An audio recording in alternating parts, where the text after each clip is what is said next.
Have you ever noticed the river never envies the sea, and the sea never tries to become a river? Both are vast, both are deep, yet neither tries to take the other's place. The river knows its purpose, to quench the thirst of the land. The sea knows its purpose, to embrace countless rivers. But we humans often forget this simple yet profound truth. We think, why is he more successful than me? Why can't I be like him? We forget, if a coconut seed tries to grow into an apple tree, it will not only lose its ability to touch the sky, but its roots will also dry out. Today's story will show you why being yourself is the real strength. At the foot of a mountain lay a small village. In the mornings, mist would settle down, and the bluish-gray mountains in the distance seemed to gaze upon the village. In this village lived Kayan, a quiet, gentle boy.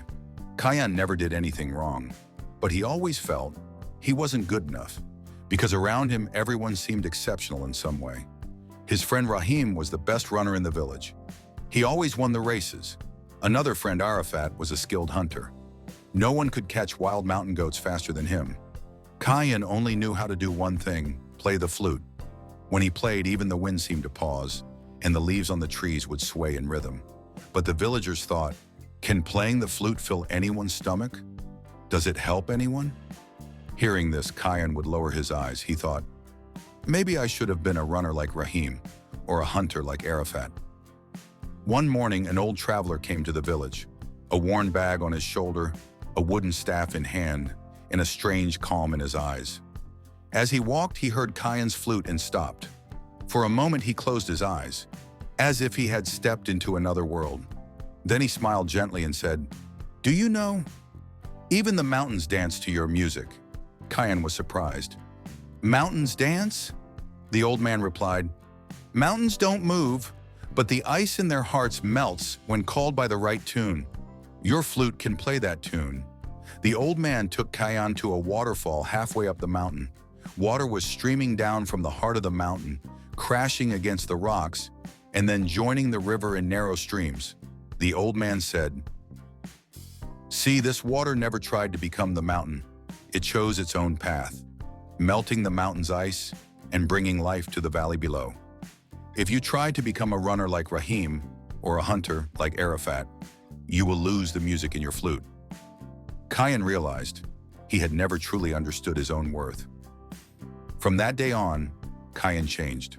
He stopped trying to be like others.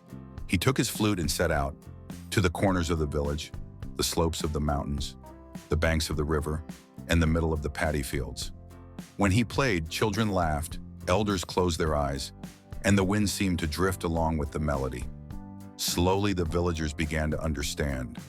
Without this music, their lives felt incomplete. During harvest, at weddings, even in moments of grief, Kayan's flute became their companion. Within a few years, people from distant cities came just to hear Kayan's flute. One day, a young man asked him, how did you become so great? Kayan smiled gently and said, if a river tried to become the sea, it could never quench the mountain's thirst. Be who you are. That's where your greatness lies. Final message for you. Do not measure yourself against others. Your strength, your path, your dreams, they are uniquely yours. Remember, you shine the brightest in your own place. The day you discover the music within you, the world around you will dance with you.